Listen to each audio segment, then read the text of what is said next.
창밖으로 보이는 태주강은 오늘도 변함없이 흐르고 있었다. 아멜리아 산토스는 낡은 나무 흔들의자에 앉아 창밖을 내다보았다. 72회를 살아온 그녀의 삶처럼 강물은 때로는 잔잔하게, 때로는 거친 물살을 일으키며 바다로 향하고 있었다. 집안 곳곳에는 먼저 세상을 떠난 남편 조아킴의 사진이 놓여 있었다.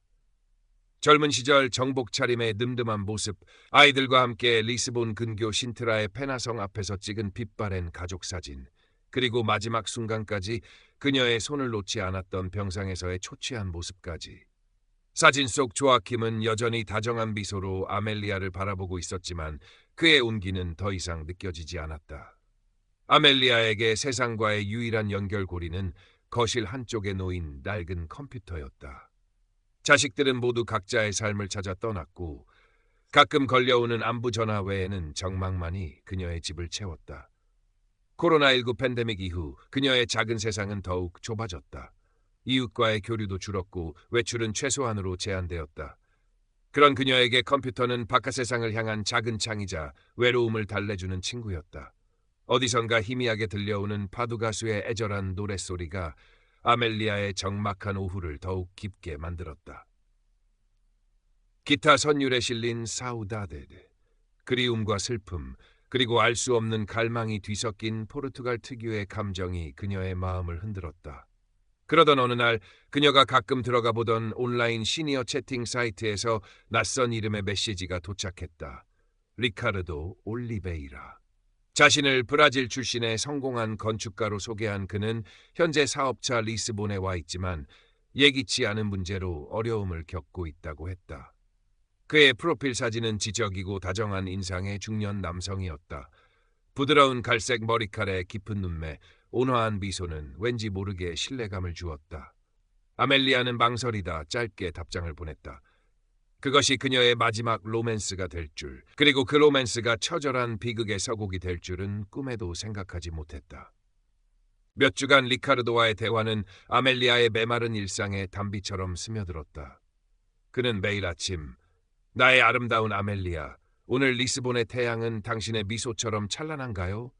같은 달콤한 인사로 하루를 열었다. 그는 아멜리아의 이야기에 귀 기울였고 그녀의 작은 기쁨과 슬픔에 진심으로 공감하는 듯했다. 시적인 표현과 유려한 문장으로 자신의 감정을 전달했고 아멜리아의 외로움을 정확히 파고들었다.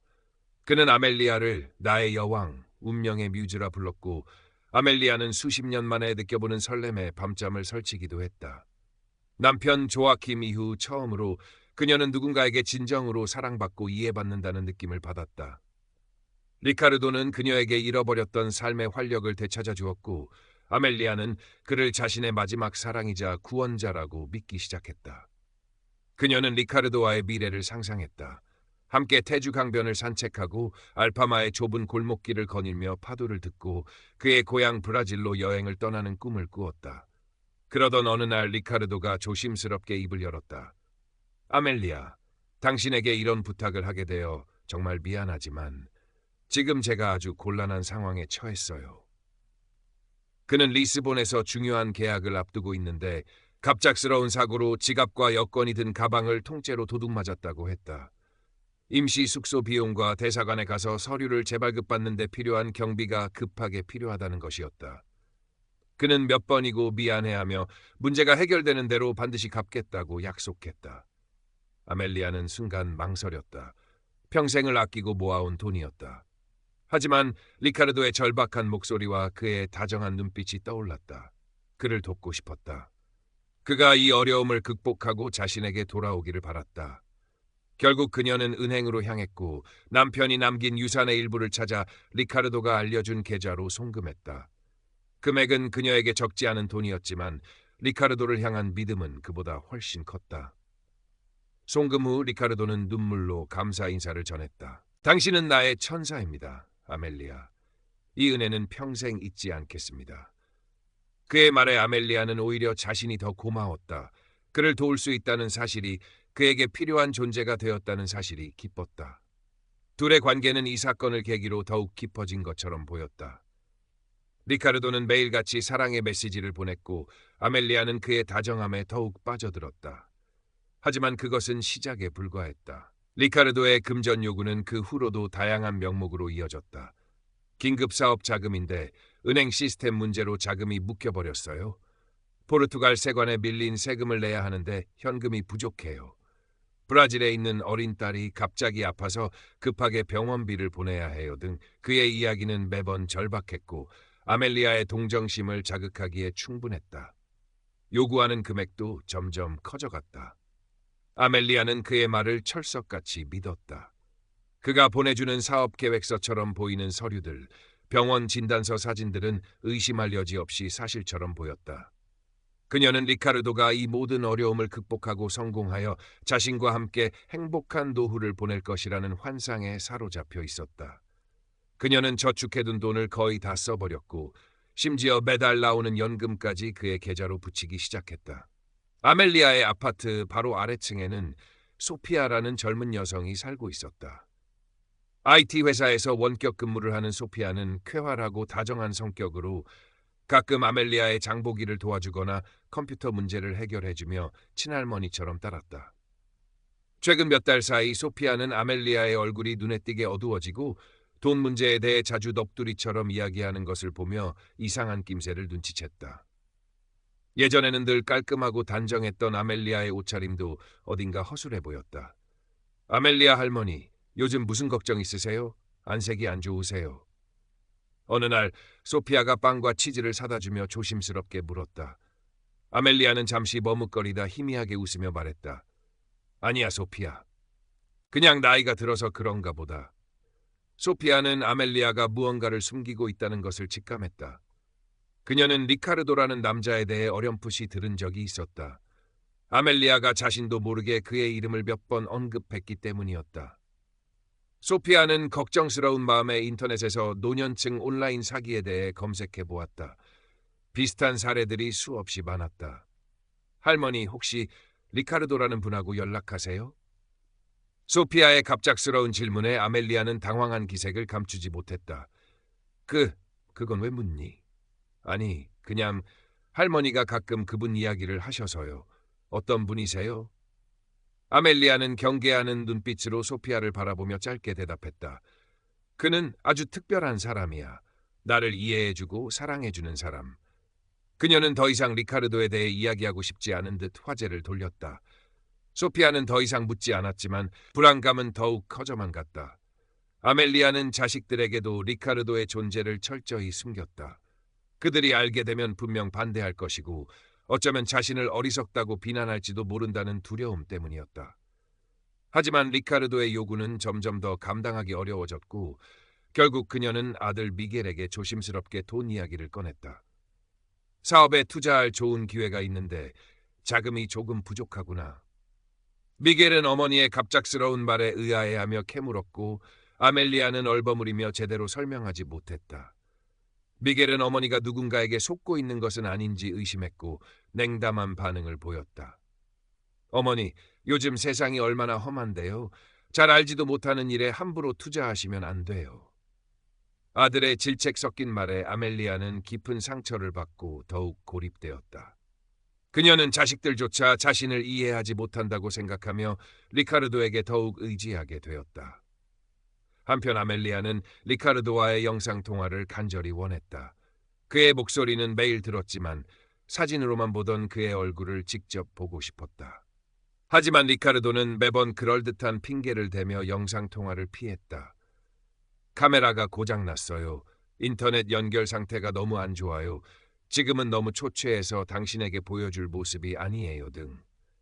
아멜리아는 마음 한구석에서 작은 의심이 고개를 들었지만 이미 깊어진 감정과 그를 잃고 싶지 않은 마음에 애써 그 의심을 억누르려 했다. 그는 바쁘고 어려운 상황이니까 그럴 수 있어. 나를 사랑하는 그의 마음만은 진심일 거야.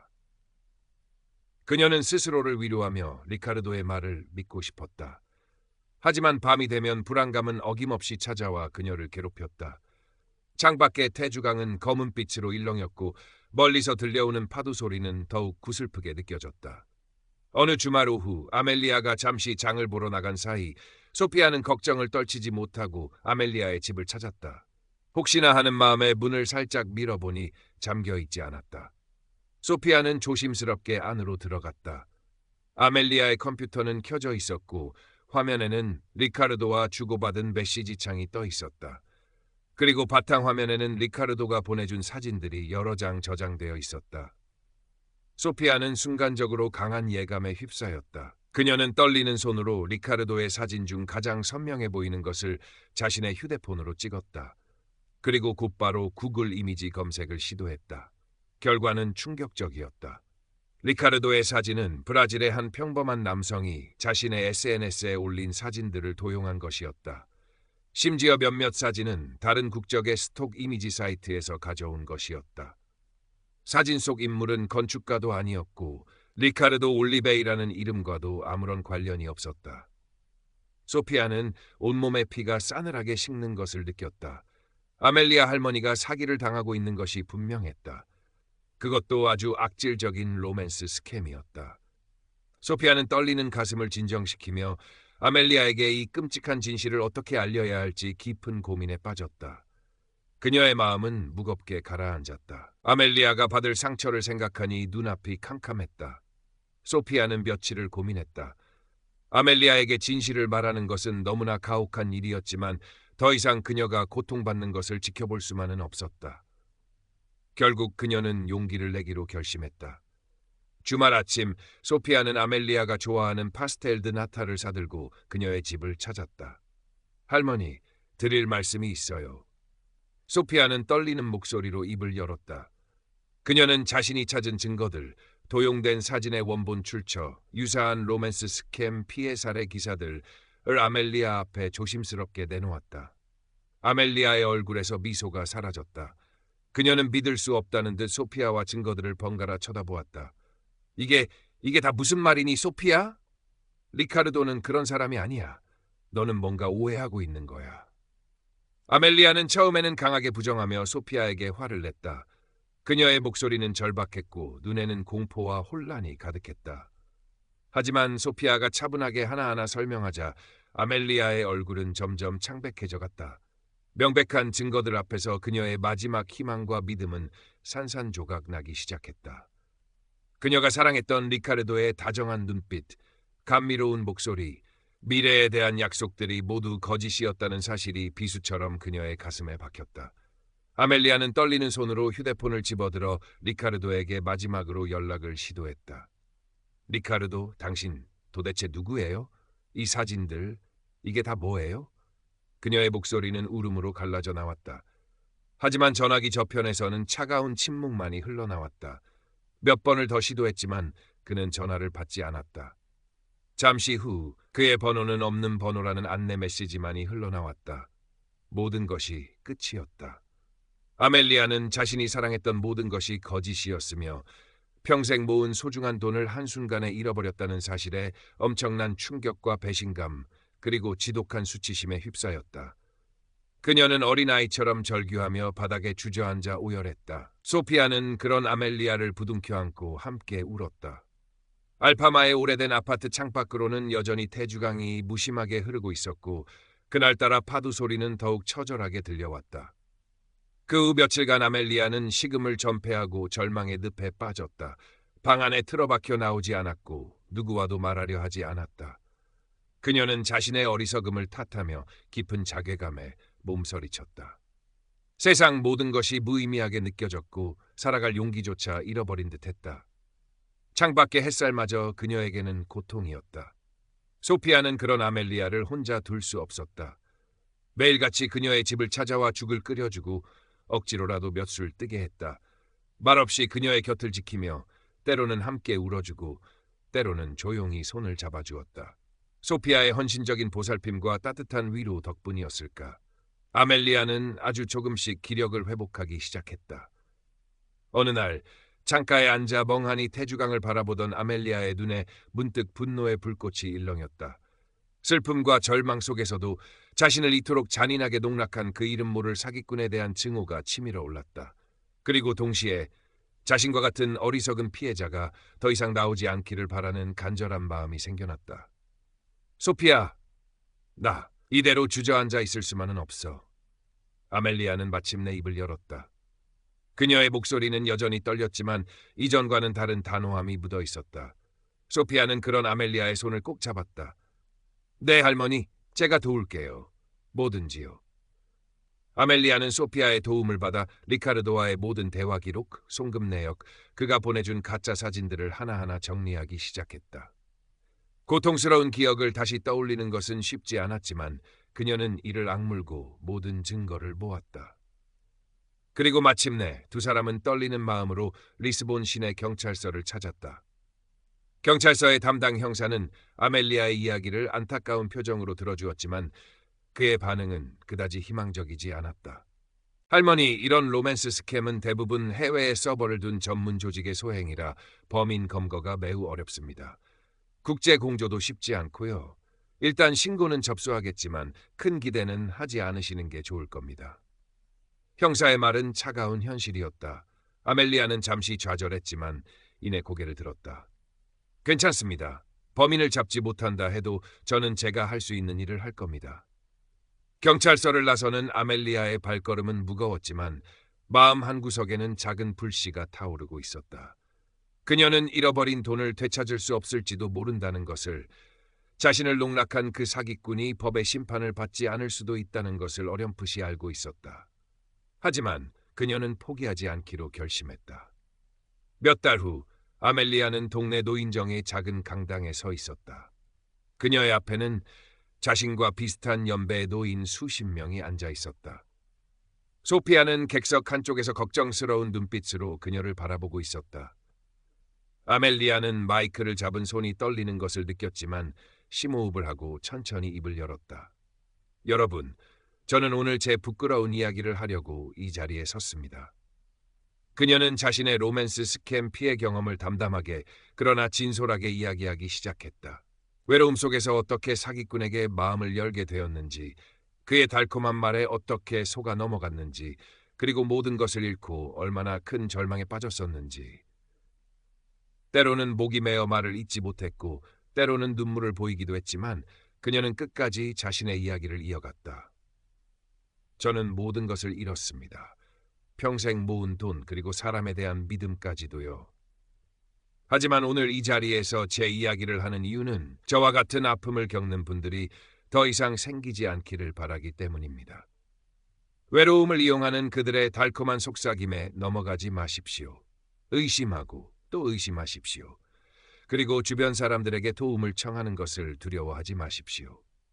강연을 마쳤을 때 강당 안은 숙연한 침묵에 잠겼다. 몇몇 노인들은 눈가를 훔치기도 했다. 잠시 후 여기저기서 작은 박수 소리가 터져 나왔고 곧이어 강당 전체를 가득 채웠다. 아멜리아의 얼굴에는 슬픔의 흔적이 여전히 남아